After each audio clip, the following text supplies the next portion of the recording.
หัว เริ่มหัวแล้วบ่เดี๋ยวนี้นะโอ้ยจนมันมันยังไม่แพงเลยดอกมันก็ใช่กันเลยดอกขมุนมันจะยังไม่ดอกขมุนไว้เนาะน้องตุ๊กมาแล้วอ้าวน้องตุ๊กใส่สดคืออันคุณยายทบาทนี่ฮะ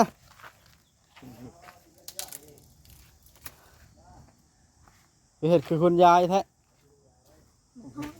มันฮ้อนพ่อมาบ่ถือฮอตเกิร์เขาไปหาเพิ่นก็ได้ปาดต่อ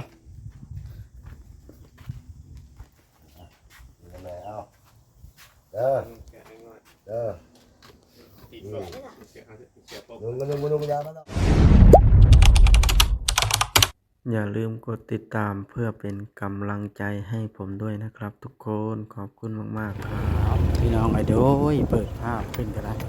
ตอนนี้เนาะทางบ่าวเวียงไซกำลังพาพ่อจอยมาเยี่ยมน้องตุ๊กเลี้ยงหลานว่าสัตว์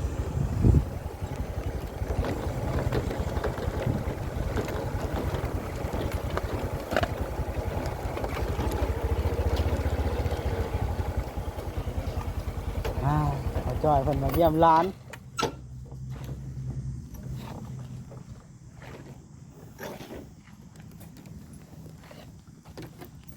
ทั้งหลายเหล่าหลานนะลูกสาวได้จ้ะอ้าวน้องตุ๊กไปใช่ไหมเอาแล้วบ่ะ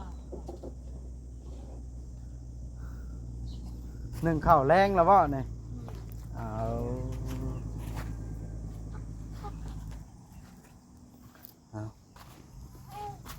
น้องตุ๊กบ่อยู่บ้านนะมาขี้ไล่กระโตแล้วขี้ได้กระตูแล้วเนาะรับไปจ้ะฮะน้องตุ๊กนะมึงพกไปใช่ป่ะทำแล้วอ๋อ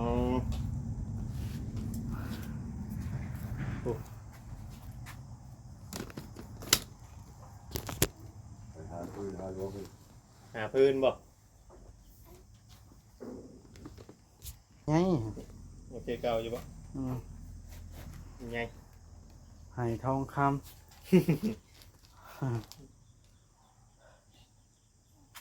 แล้วเป็นแย่ข้าวหมดแดงเหรอลูกเอามาเลยครับไปหาพื้นที่ลุกอีลุกนะอยู่นั่นนี่ลุกใกล้นะมาเลยแม่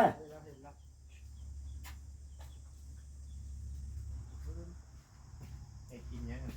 กินข้าว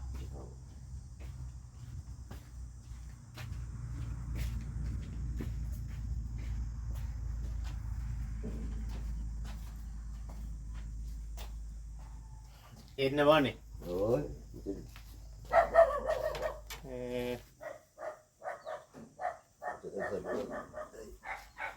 หัวเลยแล้วหยอด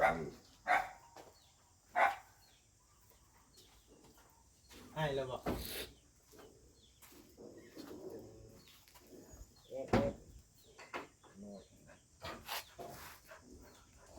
หายเลย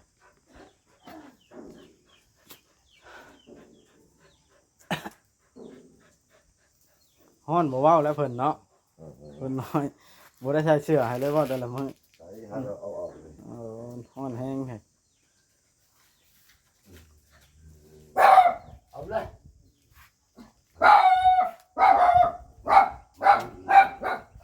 มายืนเลย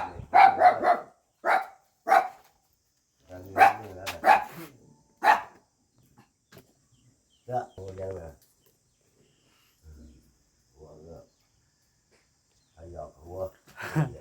เริ่มหัวแล้วบ่เดี๋ยวนี้นะโอ้ยจนมันมันยังไม่แพงเลยดอกมันก็ใช่กันเลยดอกขมุนมันจะยังไม่ดอกขมุนไว้เนาะน้องตุ๊กมาแล้วอ้าวน้องตุ๊กใ ส่สุดคืออันคุณยายแทบาทนี่ฮะ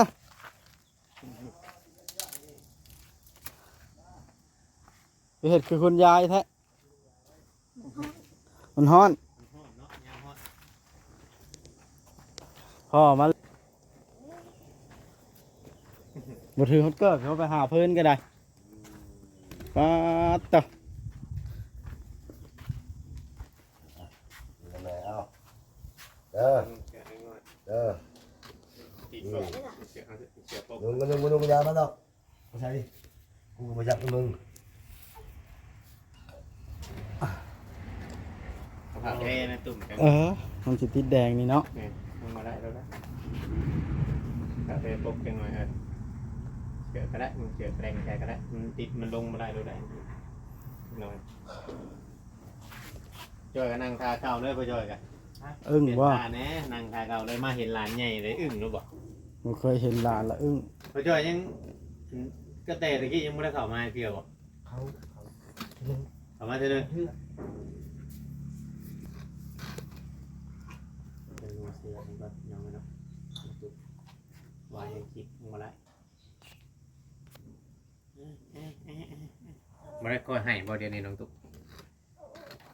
ไหนมันจะครอบหรอ ก็แบบไรอ่ะ เพื่อให้เดินขึ้นมาเนาะ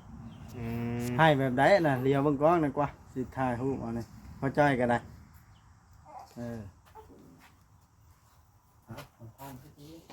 จัดผมเหมือนจะเกลือกัน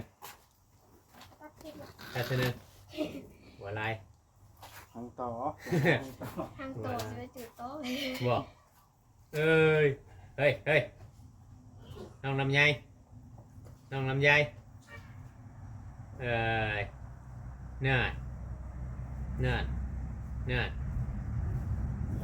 ที่ได้กับตัวไว้ทีเนื้อ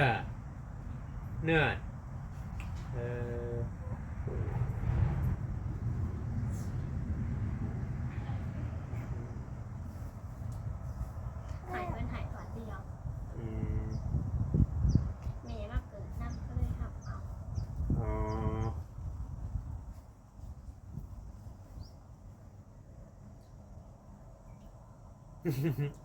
เห็นมีกี่ศพ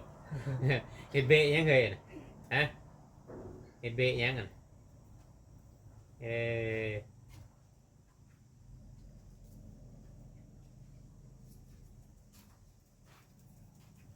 เขียนเราจนเป็นกินนมเก่งอยู่บ้างลูกเก่งอยู่ป่ะ เก่ง อ ต้องได้ปุ๊กกิน บอก ปุ๊กก็บอกกิน อ๋อ บอกปุ๊กไปนอน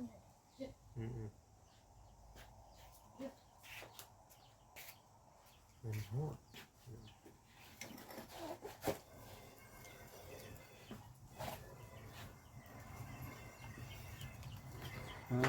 ตักสิได้กับโตได้บาทนี่เนาะเป็นได้พอจอยเห็นหน้าลานแล้วบาทนี่ดีใจอยู่บ่นี่กระตุก น้องกระตุกยังน้อย น้อยเด็บบอกคู่ฟังนี่น้องตุ๊กเด็บไปยัง ไม่ตัดเลยล่ะ เป็นให้แพ้นะ กำลังเบิ่งเลย เพิ่นบ่ลืมเนาะ กำลังได้จักเดือนแล้ว 2บ่หรือ3 2 เดือนไป 2 เดือนปลายเนาะน่ะได้ยินโดยได้งอกปับเลยได้ยินโดยงอกปับเลย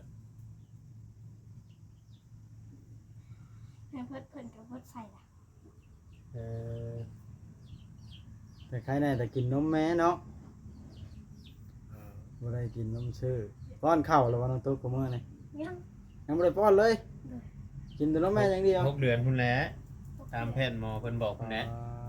โยแม่นแหละขนมเฮาเพียงพอยันนมน้อง ก็ ตุ๊ก ถ้ามาผู้เพิ่นสิไอ้นั่นแบบว่าสินั่นโดดกับผู้ยากนี่ก็ห่วย 2-3 มื้อนี่ให้บ่เช้านี่ เราจะอ้อนแล้วเนาะ แม่นต้องป้อนรถคือลูกข่อยอัน บ่ สองมื้อ ทิศเนาะ 2 มื้อ 3 มื้อเนี่ยมันให้ได้จ้ะเอายังใช่ก็คือเก่าบัดให้กินข้าวรถบ่ได้ให้เด้อ มันอิ่ม อันนี้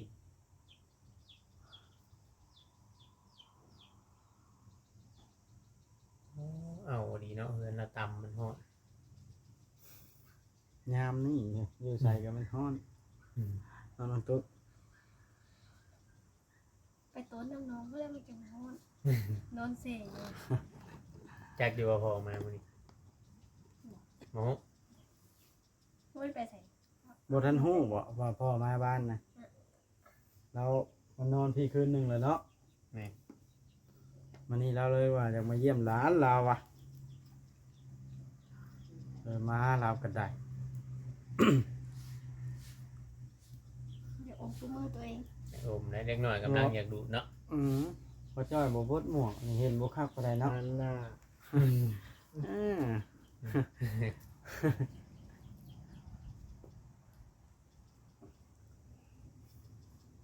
า เป็นอยู่บ่พ่อจ้ะ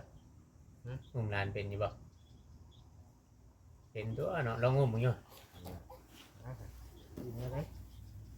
หลานเนาะได้หลาน เลี้ยวลูกเจ้าให้เป็นเช้าแล้ว แม่ เนาะ เพราะนั้นว่าอยากได้ลูกเงินน่ะสิหลานสิบ่เป็นจ้ะต้องเฮียนแล้วอ่ะ อยู่จะให้ได้ น้องตุ๊กมันใช่เสื้อหญ้าบ่ฮะ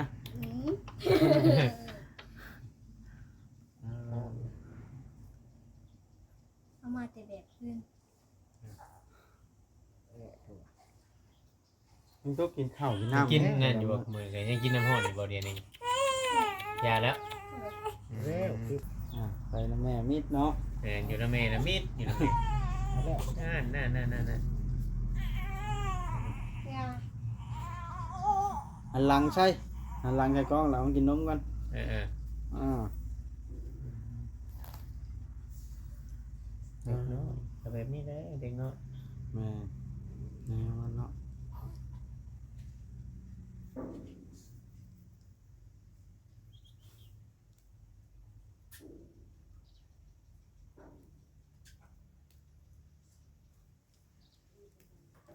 บ่น้องตุ๊กกินหยังแต่ละมื้อกับข้าวเจ้าน้ำบำรุงให้มีน้ำนมให้ลูกนะ ผมไม่ยังแล้วเจ้าเจ้าเท่านั้น ว่าดอกเนาะเอาไปทั่วน้องตุ๊กนะ เจ้าเจ้า เจ้าข้าไก่ต้มกินแล้วอ่ะ ไก่ไปแล้ว เอาไปเลย เด้อ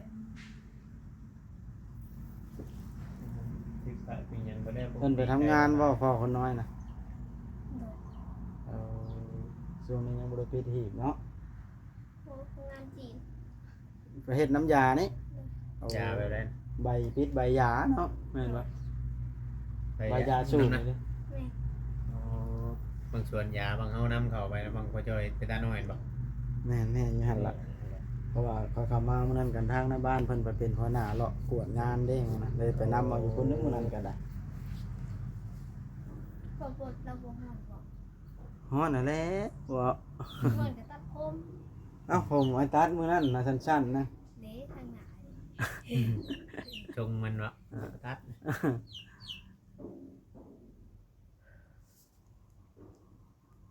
เบิ่งคักได้เบิ่งแม่น่ะเนาะ เบิ่งคักกันว่า แต่ว่าเสียงปากคนอื่นนี่เดี๋ยวสินะเดี๋ยวเบิ่งแม่น่ะเบิ่งฟังเงียงหูฟังกัน น้องตุ๊กก็เล่นโทรศัพท์อยู่บ่คุมื้อนะ เอาเราซับหนอกนะ โทรศัพท์ตายแล้ว อ่า เดี๋ยวเพราะว่าจังหวะพอจอยโทรมาบ่ได้เนาะ เราจ้องเลยหยอกเลย อ๋อโอ้ยแบบนี้นี่ พอจะเงียบหายเพชรก็หายไลน์ก็บ่ทักมาว่าแบบอันเพลงหยังก็ เบิ่น เบิ้ลปทุมราช Facebook ก็หาย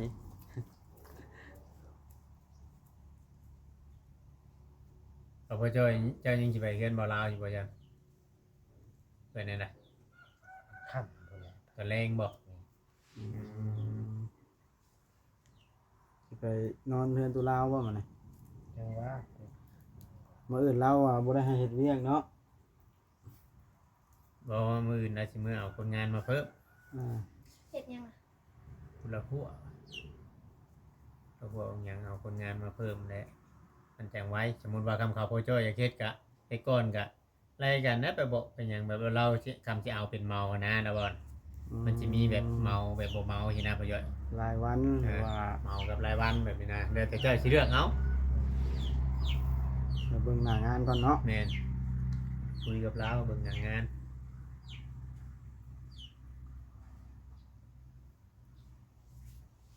น้องตุ๊กนอนเทิงแล้วบ่กูมือนี่ลุงนอนตู่อยู่คือเก่าเออ ไผจะนอนอยู่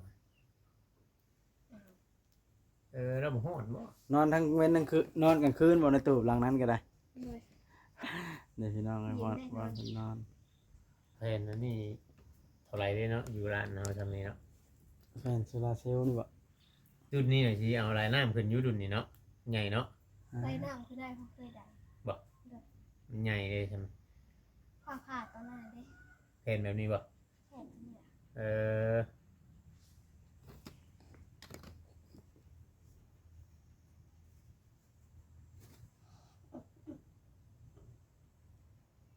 แผ่นของประจอยของเนี้ยมันน้อยๆจังวะจำจำฮอดจีแผ่นของประจอยพูดเนาะ ทรงแพง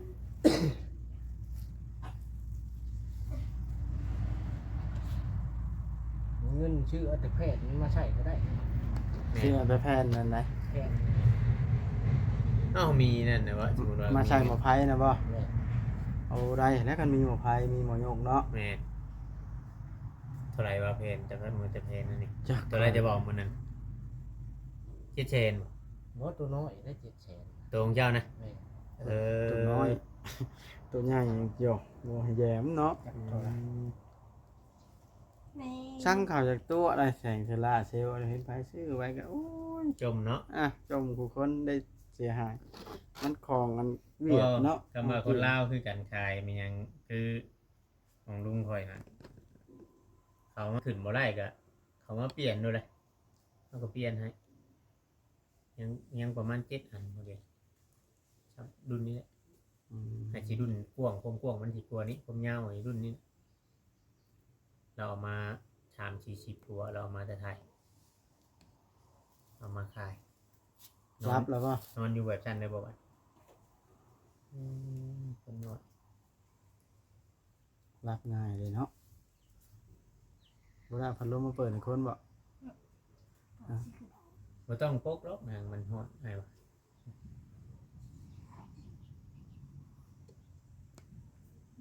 ครอบไว้ก่อน ปูเรานอนป่วยอยู่ หอมจะสูตรปูเนาะสู่เพิ่นแพงเด้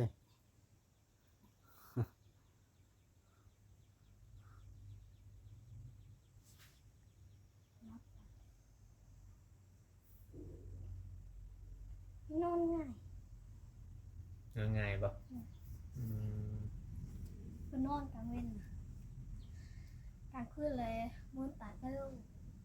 เลี้ยวหานั่นเลี้ยวหานี่แหละบัดนี้ อืม คนเด็กคนนอนเมื่อคืน11 โมงคนนอนดับแรง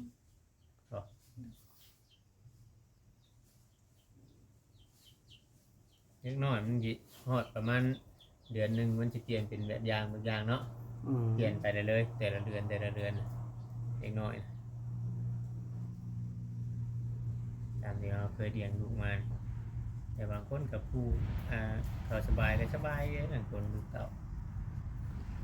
บ่ได้ปล่อยนั่นโอ้ยบางคนน่ะจำนี่กำลังโคเมนฮอดต้องคืนนี่กวนอยู่ซั่นนะไอ้นู่นนั่นนี่อุ้มหอบไปหาเป่าบางคนก็ โอ้ยอันนี้ใครน่ะ มี แต่ แต่ ฮู้ หายขึ้นเดียวเอาไปเป่า แม่นหมดครบคนที่ชื่อน่ะมาแม่นหมดครบลูกน่ะมา หนีมาเกิด แม่มาเกิด เพิ่นมาจวด หมอท่วงบ่ เลย เอา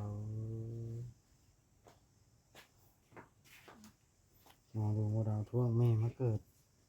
ผูกแขนทำห้องอารามิดบ่อืม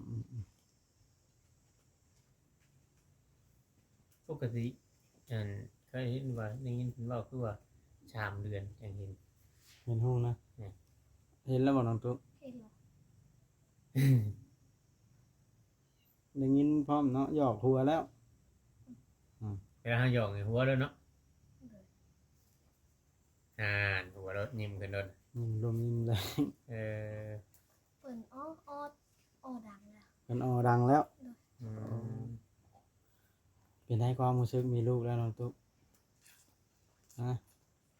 บ่อยากเล่า เป็นอะไรแล้วจังว่าบ่จักเว้าเนาะ นอนดึก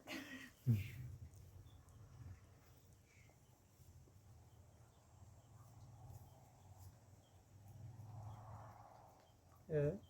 เวทีนั่นแหละเพราะว่ามันต่างแล้วเขาตัวคนเดียวให้ลูกนั่นอยากนอน กินเขาวก็ยังยากกินนะให้ลูกนอนน่ะจังกินเพราะว่าลูกอยู่นี่กิน เป็นแม่คนแล้วเนาะ นี่ เอาอุ้มซอย เอาซอย หลายคนเลยปู่ย่าเปิดกัน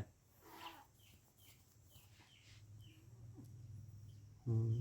ม เอาตื่นแล้วบ่เฮ้ย รับๆตื่นๆเนาะ เฮ้ย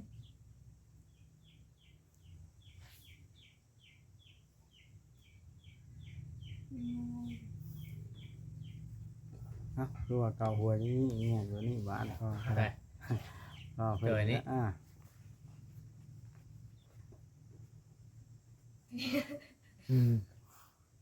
เมื่อก่อนยัง บอกว่าอยากนอนที่ไหนแล้วบ้างโอเค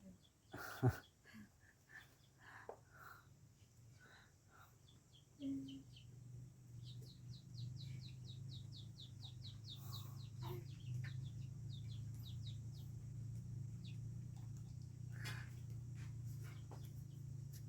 สบายเนาะลูกน้องตุ๊กบ่ห้องบ่ให้เนาะลองไว้ เราก็นอนได้จะดีอยู่ได้หัวเราก็นั่นเนาะ อีกจังหน่อยก็อัน หัวมันยังก็ ความได้แล้วนี่เนาะ คอยนะ